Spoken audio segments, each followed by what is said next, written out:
It says, throughout all this, Job did not sin in what he said. Once again, Job stayed true.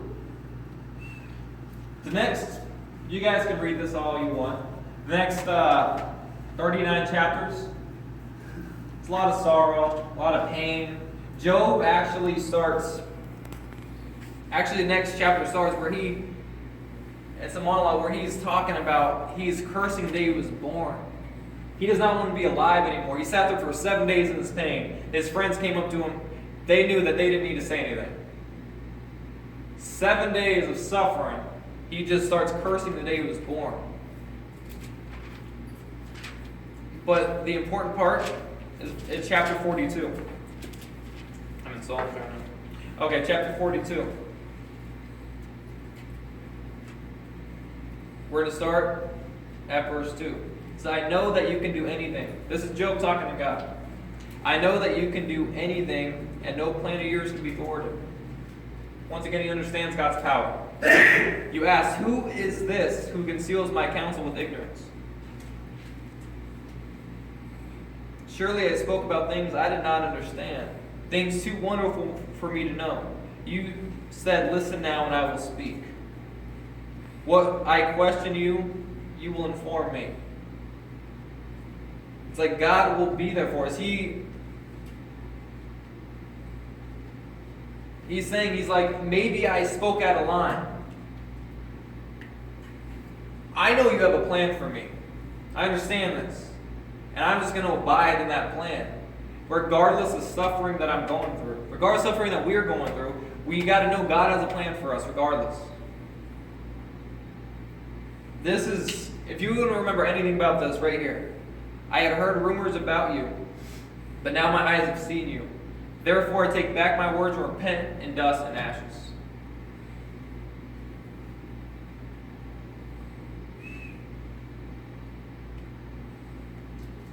And God's answer, verse 12.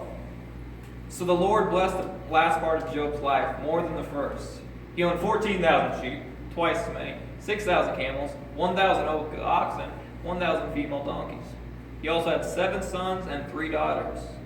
He named his first daughter Jemima, the second Keziah, and the third Karen Habach. No woman as beautiful as Job's daughters could be found in all the land, and their father granted them an inheritance with their brothers.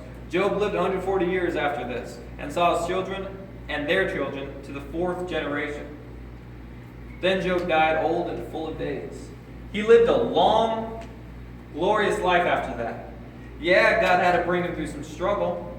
God had to put him through some stuff to where he realized, he's like, before I knew of you, God, but now I know you. He understands God to another extent because of the struggle, because he realized, I don't need to carry these burdens. Here, Lord, you can have them. Because he realized this is why he was blessed. He was blessed for this surrendering to God. He was blessed. He lived another 140 years. And thank God there's not another 43rd chapter in this book, because that is a lot of sorrow, a lot of pain and everything for one man to bear, and yet he came out strong.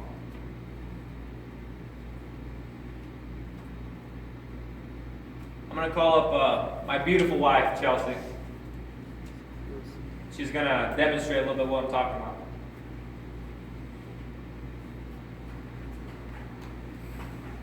No, she's not moving out. I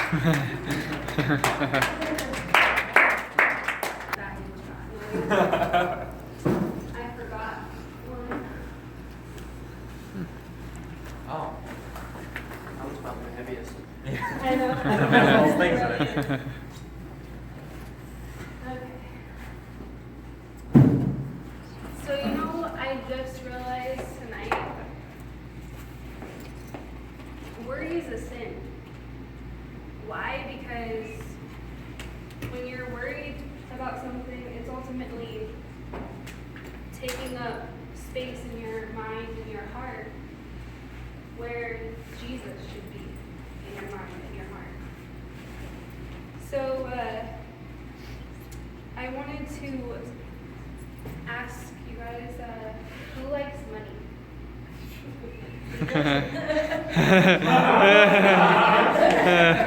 Ask that again. I don't think anyone heard you. Raise your hand. I think I said I like that.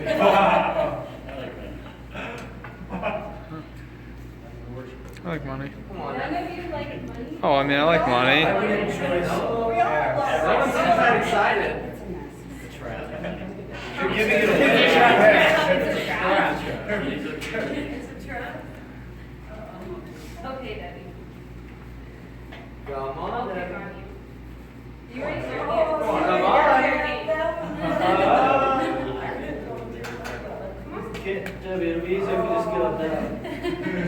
No, you're Not heavy enough to stay down. I can take a chair too. Okay, so first I'm gonna read a verse to you guys. Cast your cares on the Lord and he will sustain you. He will never let the righteous be shaken. So he asks us to cast all of our worries, our frustrations, anything that's holding us down. He asks us to cast them on him and to not worry about it anymore. And but we all struggle with that. We all still don't listen. We're stubborn. So, Debbie, you like money? Do you like it enough to catch it? You guys missed out. You should raise your hands because she gets to keep this if she catches it. Can I raise my hand now? You gave me permission to do this. This So, is a good try. There are 50 cents notes. this is what we're going to do. First back. What is this? Insecurities? Anything that makes you insecure about yourself. Your image. What else? We learned about this at camp. Your identity. Who you are. Anything that could make you insecure. How about your parents getting divorced and not being able to maybe trust someone that maybe your mom or dad might bring into your life. You don't trust them anymore because you think that they're gonna just break your heart all over again. And maybe it sets up trust issues for your future relationship.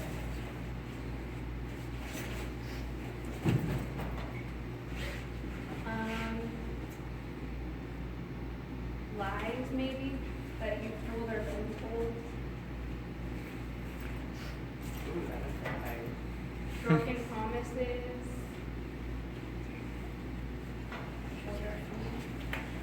Is it getting heavy? Is it hard to hold?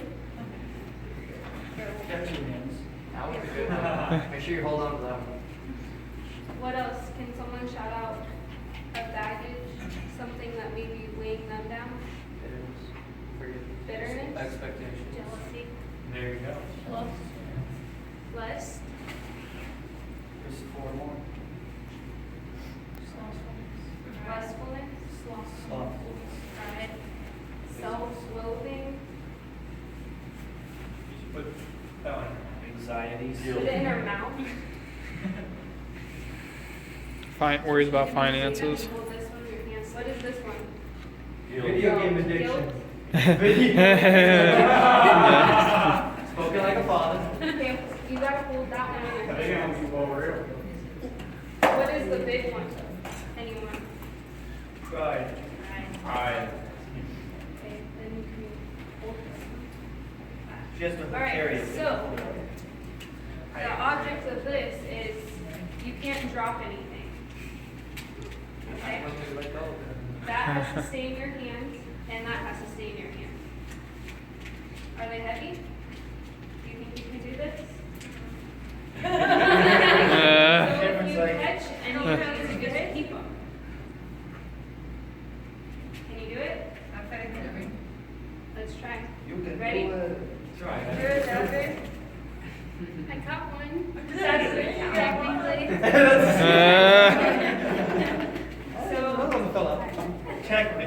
do you feel like maybe setting it down? But how about we go to the cross? It's kind of hard, but I was gonna have them come up to the cross and Go, make Debbie. You can do it. Come on, Debbie. You can do it. Come on, Debbie. You want the money or not? There you go. Woo. It's obviously not that. Oh, yeah. You can set it down.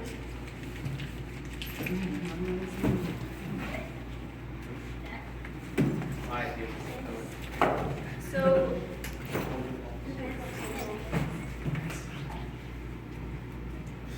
I lost my little notebook.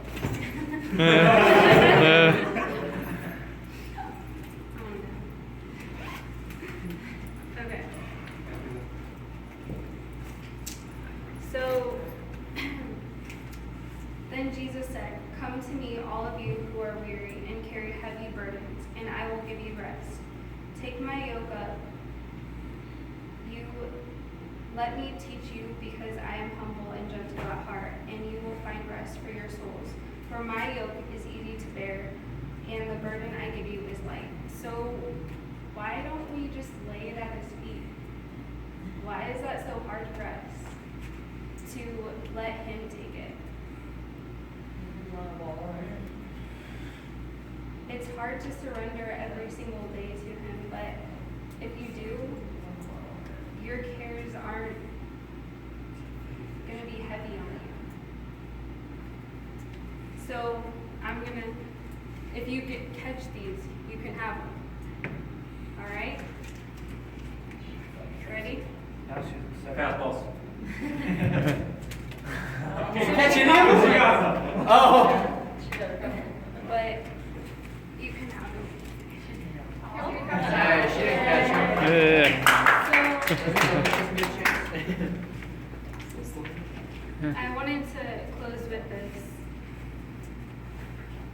Jeremiah 29:11 says, "For I know the plans I have for you, declares the Lord, plans for welfare and not for evil, to give you a future and a hope." So as long as we're being faithful and casting our worries and our fears and surrendering every single day to him, we shouldn't worry. We have nothing to fear with Jesus. If he's for us, who can be against us?